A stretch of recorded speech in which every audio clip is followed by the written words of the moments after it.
गली में तोरा धरैनी रे कैसे भाई से तोरा पिटैनी रे।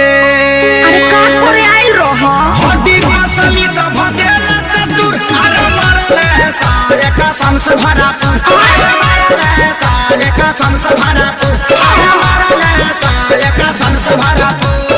अरे कहाँ मरल अरे का बताइए बराबर ले बासा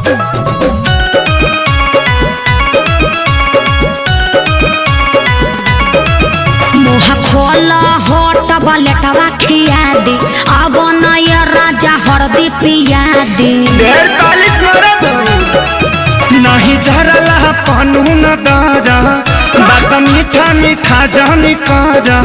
ओहो ऐसन कहे सोचता रह तनिको न कोइला हस विचार कुर्ता पायट कुल्ही देला सफार लहै हरदी गुड़ पीला तका कर मिले हमारा रे प्यार में गलती भारी कईनी रे। चुप रहो सब ठीक हो जाई पूछतारू अब तू हर दिला गुड़ अरे मरले साले कसम से भरा पुर अरे मरले साले कसम से भरा पुर अरे मरले साले कसम से भरा पुर। अरे चुप रह चलो भोका माइस के सुई दिबा दी वो कौन सुई है? दुख हरनी सुई। अच्छा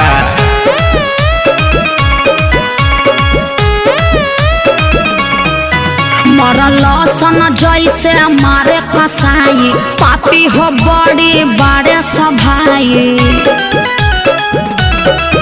जनता रे खेसारी सभन के सब खेला है बचन के माने के नहीं मोहब्बत में हार ठीक नहीं कोइला सभाई हमार अरे हेंगा कोई मारेला अरे इज्जत अपन हम लुटैनी रे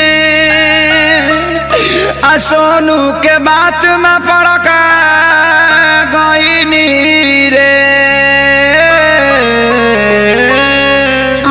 रहे के गायब तो तोरा से दूर अरे मरले साले कसम से भरा अच्छा चुप अरे रह मरले साले कसम से भरा अरे मरले साले कसम से भरा।